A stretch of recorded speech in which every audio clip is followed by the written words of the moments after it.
Good morning. Welcome back to KJ's channel. As you can tell, I relented. Sharon must have been right. A couple of you have sided with her. That part at the beginning, she just said is so disorganized and crazy to her. So we went with a different intro music. Hopefully you'll like this one a little bit better. So today, I'm heading back to Miles City.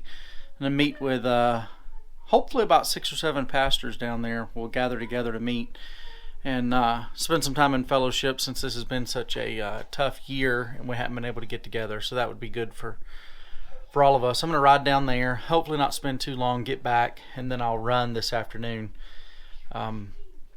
If that all goes according to plan, get some sermon work done, all that good stuff. And then that's kind of going to be the busy part of the week. I'll be able to spend tomorrow here at the house doing sermon prep and things for this coming Sunday. So yeah, I'm going to talk to you about a few things on our drive down. But first we got to take care of a couple of errands, and then we'll head that way.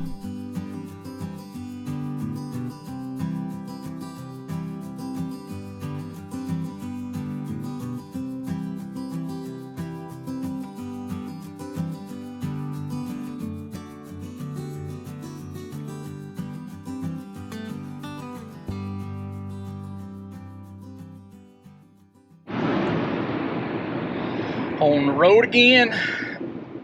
So we're heading down to Miles City. We're about 20 some miles south of Jordan right now. There's a little spot in the road we call Cohagen. There's a school here.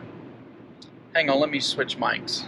Alright, we have to slow down to 55 for all of 1/8 of a mile, and then we're back up to 70. But that little Cohagen is a marker in the road. At one point in time, Garfield County used to be quite a bit more populated, and places like Cohagen had more people, and now it's not much.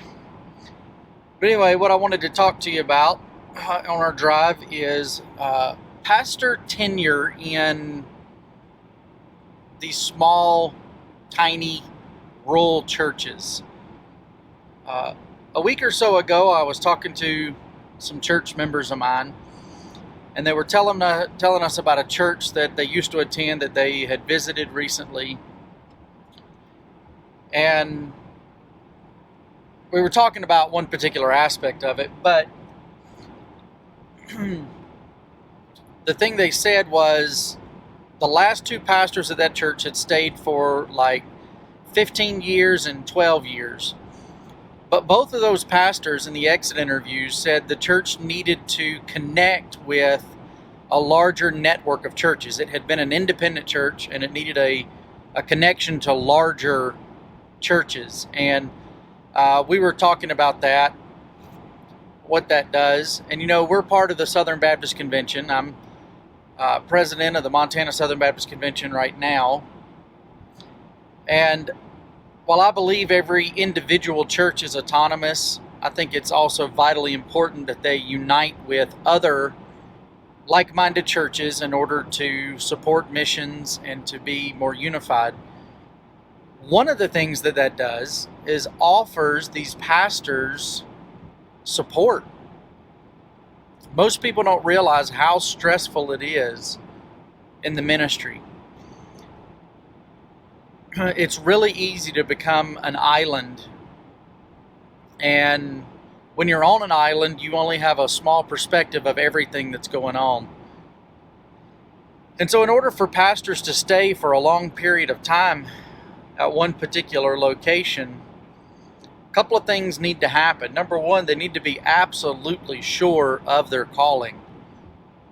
There's days when the only reason that you stay where you are is because you know that's where God put you and He hasn't told you to move. All other logic, feelings, and emotions tell you it's time to go, but God says no. And so you have to have that firm assurance of a calling. The second thing is some support. I know without a doubt that I would have not been here in Jordan for 15 years had it not been for the support that I received from my local buddies. And I say local, 84 miles away. The guys I'm going to meet with this morning, if it hadn't been for them in certain difficult times to help carry the burden and to offer advice, to just pray for me and let me know that I'm not the only pastor who's ever gone through that, and I'm not the only one that's going through it right now. And also remind me that it doesn't last forever. There's ups and downs and ebbs and flows. And so most of the pastors that have helped me have been in ministry longer than me, and they were helping me get through difficult things. A pastor doesn't make it to 10, 15 years in one place without going through difficult times, without fighting through, without needing somebody to come alongside them. If God was to call me away from Jordan now, it would be God calling me away. I've been through the rough times. That's not new. I've been through some of the ups and downs. I've dealt with the financial stuff. I've dealt with a lot of the problems that are common and cause pastors a lot of heartache and distress. We've had people leave. We've had people show up. We've had discussions over what we're going to support and who we're going to support. All those things that are normal in church. We've worked through all the hard stuff. Now it's just continuing to move forward. And I'm saying all that to say this. When we think of ourselves and our ministries and whatever we do as independent-minded and individualistic, I understand it. I know what we're trying to say and what we're trying to do. The problem is Christianity is not designed that way. You're never meant to be a Lone Ranger Christian. You're supposed to be in fellowship. You see that starting very early in the family unit, and then you see that in our need to be in a local congregation of believers. And then that local congregation needs to work with others. We see that in the New Testament. And I think that's an important thing. So what I'm doing this morning is going down, meeting with some different pastors. We'll see how many show up, but this is from what we call the Big Sky region. We no longer have an association. That's a whole nother video. But the Big Sky region, and in our region, it's roughly the size of Mississippi, I think. But there's 12 churches, and hopefully we can get about 5 or 6 pastors together here. In that particular group, we've got one guy that's been here a really long time. And then I think we have about 3 of us that have been here between probably 12 and 15 years.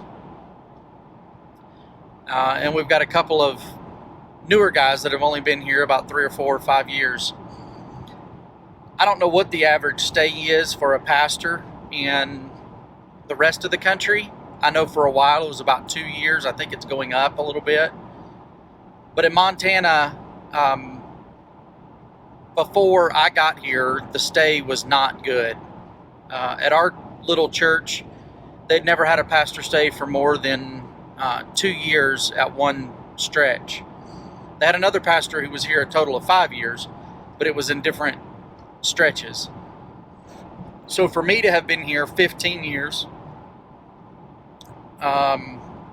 it's kind of a new thing. The pastor in Miles City's been there 14 years, and that's kind of a new thing. But I think it's been healthy for our churches to have that stability for these couple of years. And I think part of that was fostered by the guy who served as our DOM and kind of helped out a lot of these small churches, encouraged pastors. And I think we've had a pretty good working relationship with the guys in the region as well as the state.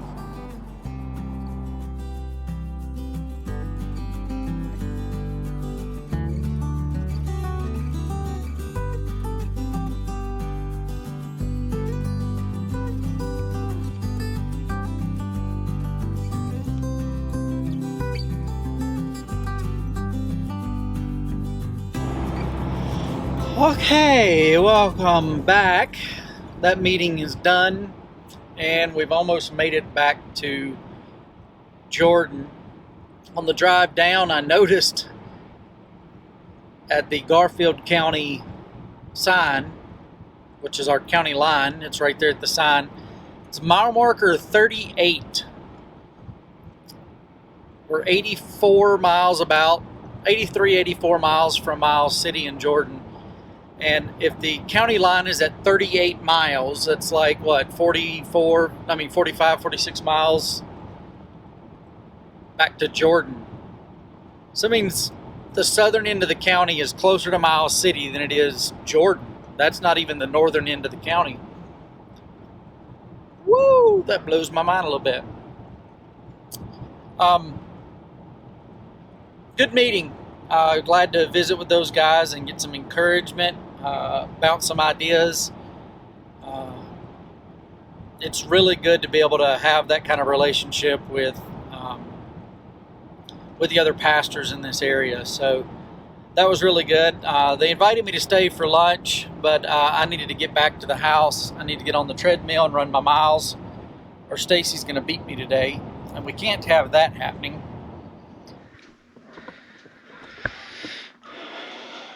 Her cat hasn't decided whether she likes her new cat tree or not.